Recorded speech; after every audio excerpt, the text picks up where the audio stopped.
दोस्तों नमस्कार, आदाब, सलाम। आखिर प्रेमचंद मुंशी प्रेमचंद कैसे हो गए, आज हम इस पर बात करेंगे। 1880 की एक गर्म दोपहर वाराणसी से सिर्फ 4 मील दूर लम्ही गांव में एक बच्चे का जन्म होता है। उसी बच्चे का जो नाम है उसके पिता धनपत राय रखते हैं। चाचा ने प्यार से उसको नवाब बुलाया।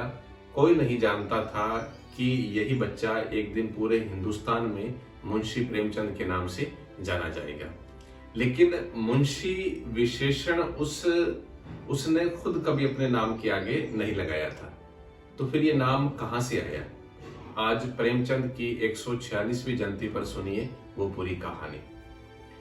धनपत राय का जो बचपन है वो आसान नहीं था। जब 8 साल के थे तो माँ चली गई, पिता ने दूसरी शादी की। घर में सौतेली माँ के आने से घर का जो माहौल है वह सारा का सारा क्या है, बदल जाता है। पढ़ाई तो जारी रहती है, निर्धनता और गरीबी भी क्या है, साथ आ बसी। फिर भी धनपत राय के अंदर एक आग थी। उन्हें तो साहित्य लिखना था। शुरुआत होती है उर्दू से, नवाब राय के नाम से। यही प्यारा नाम उनके चाचा ने उसको दिया था। सुनने में तो ये नाम शाही लगता था, लेकिन इसके पीछे एक साधारण कायस्थ परिवार का बेटा था। सन 1909 में नवाब राय ने कुल 5 कहानियां लिखी। वो कहानियां देशभक्ति कहानियां थी। नाम रखा गया उन कहानियों का सोजे वतन, अर्थात कहानी संग्रह सोजे ए वतन, वतन का दर्द। किताब छपती है, अंग्रेजों के हाथ लगती है और हुक्म आता है कि इस किताब की सारी प्रतियां जब्त की जाए और उनको क्या है, जला दिया जाए। एक दिन धनपत राय अपने तंबू में बैठे थे, तभी उसके समक्ष समन पहुंचता है। डिस्ट्रिक्ट मजिस्ट्रेट बुला रहे हैं। अफसर ने पूछा, क्या तुमने ये कहानियां लिखी हैं? धनपत राय सिर झुका लेते हैं। उस दिन करीब 500 प्रतियां जला दी गई और उस आग में प्रतियां ही नहीं बल्कि नवाब राय भी जल गया। अब वो नाम खतरनाक हो चुका था, सरकारी नौकरी भी खतरे में थी। नया नाम चाहिए था। उस समय कानपुर से जमाना नाम की एक पत्रिका छपती थी।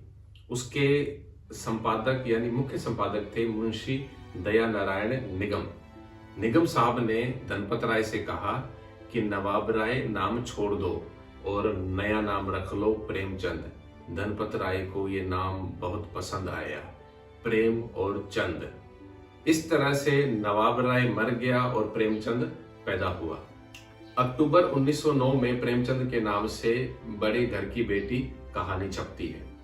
अब कलम इसी नाम से चलने लगती है। प्रेमचंद नाम तो मिल गया, लेकिन मुंशी कहां से आया, ये कहानी भी उतनी ही क्या है, दिलचस्प है। 1930 की बात है। महात्मा गांधी की प्रेरणा से एक पत्रिका निकाली गई और उस पत्रिका का नाम था हंस। इसके 2 संपादक थे। एक का नाम था कन्हैयालाल मुंशी और दूसरे स्वयं प्रेमचंद बने थे उस पत्रिका के प्रधान संपादक। पत्रिका के कवर पेज पर संपादक का नाम छपता था मुंशी और फिर कोमा लगाकर लिखा जाता था प्रेमचंद। कई दफा कोमा भी छूट जाता या पाठक ध्यान नहीं देते और पढ़ बैठते मुंशी प्रेमचंद। धीरे धीरे यही नाम लोगों की जुबान पर चिपक गया और रूढ़ हो गया।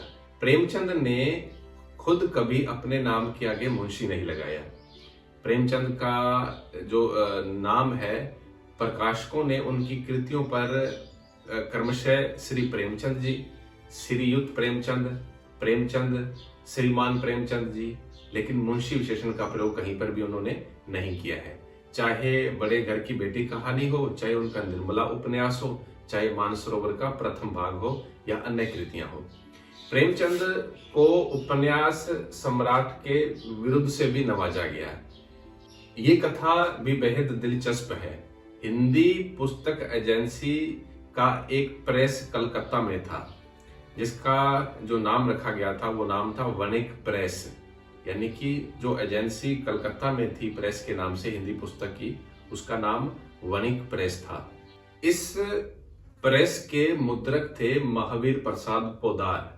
वे प्रेमचंद के उपन्यास बंगला के प्रसिद्ध उपन्यासकार शरत बाबू को पढ़ने के लिए भेजा करते थे।